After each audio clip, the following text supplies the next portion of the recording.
Hello friends, সবাইকে welcome জানাই নতুন একটি ভিডিওতে।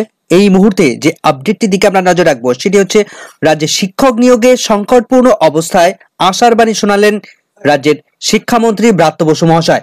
প্রাথমিক ও হাই স্কুলের শিক্ষক নিয়োগ নিয়ে বড় বার্তা দিলেন তিনি। পরবর্তী শিক্ষক নিয়োগ প্রক্রিয়া কবে শুরু হবে সেই বিষয়ে আমরা জানবো।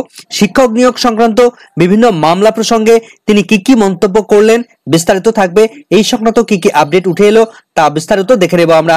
তো ভিডিওটি সম্পূর্ণ স্কিপ না করে দেখার অনুরোধ রইল। তো চলুন এই সংক্রান্ত যে বিস্তারিত আপডেটটি উঠে এলো, মাননীয় শিক্ষামন্ত্রী ব্রাত্য বসু মহাশয় তিনি কি জানিয়েছেন সরাসরি আমরা দেখে নেব। বহরমপুরের একটি আনুষ্ঠানিক সভায় মাননীয় শিক্ষামন্ত্রী তিনি এই শিক্ষক নিয়োগ প্রসঙ্গে যে গুরুত্বপূর্ণ বার্তা তিনি দিয়েছেন সেই বার্তা আমরা জেনে নেব।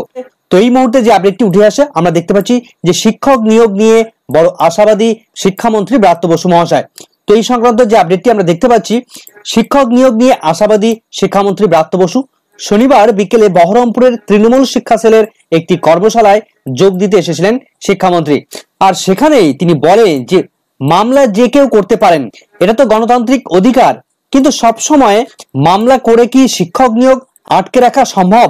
আমরা 2023 সালের প্রাথমিকে 10,000 শিক্ষক নিয়োগ করেছিলাম, অর্থাৎ 2022 রিক্রুটমেন্ট প্রসেস থেকে 11,700 যে প্যানেল, 9,533 জনের যে প্যানেল প্রিপেয়ার হয়েছিল তার কথা এখানে বলা হচ্ছে। তো বিভিন্ন বাধা বিপত্তির মধ্য থেকে এই প্যানেলটা মোটামুটি ভাবে বহু বিতর্কের মধ্য দিয়েও সাকসেসফুলি ভাবে পর্ষদ রিক্রুটমেন্ট করতে পেরেছে। তো 2022 সালের রিক্রুটমেন্ট প্রসেসে তাতেও মামলা করা হয়েছিল। তিনি জানিয়েছেন আমরা শিক্ষকদের ডেকে কথা বলেছিলাম, সামনে আবারও শিক্ষক নিয়োগ করা হবে। তার সব থেকে গুরুত্বপূর্ণ বার্তা যে সামনে আবারও এই প্রাথমিক থেকে শুরু করে এসএসসির মাধ্যমে সমস্ত স্তরে শিক্ষক নিয়োগ করা হবে, এমনই বার্তা তিনি দিচ্ছেন। তবে কবে হবে, কিভাবে হবে সেই সংক্রান্ত ডিটেলস নিয়ে কিন্তু বিশেষভাবে জানাননি। তাতেও যদি মামলা কেউ করেন তবে করবেন, তবে তাতে রাজ্যকে হারানো কঠিন হবে। আমি অবশ্যই আশাবাদী সব নিয়োগ সুষ্ঠুভাবে হবে। আমরা সবসময় মানুষের কথা ভাবি। আমাদের মুখ্যমন্ত্রী মমতা ব্যানার্জি সবসময় একটা কথা বলেন, তা হলো মানুষের জন্য কাজ করতে হবে, আর বিশেষ করে স্বাস্থ্য, শিক্ষা এসবের উপর জোর দেন। আমরাও সেভাবে কাজ করি। আরেকটি বিষয়, মুখ্যমন্ত্রীর নির্দেশ ধর্ম নিয়ে ভেদাভেদ নয়, ধর্মীয় কারণে মানুষের মধ্যে যেন কোনো সমস্যা না হয়, মানুষের পাশে থাকতে হবে। মানুষের জন্য সমস্যা হলে তার সমাধান করতে সবাইকে এগিয়ে আসতে হবে। ব্রাত্য বসু সন্ধ্যায় যান জিয়াগঞ্জ শ্রীপদ সিং কলেজের একটি অনুষ্ঠানে। সেখানে কলেজের প্রশংসা তিনি করেছেন। দুটি অনুষ্ঠানেই ছিলেন জেলার তৃণমূল বিধায়করা।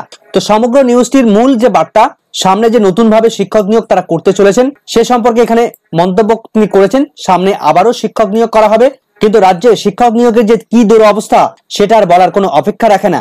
এখন সবাই বুঝে গেছেন যে মৌখিকভাবে কোনো বার্তায় কেউ বিশ্বাস করছেন না।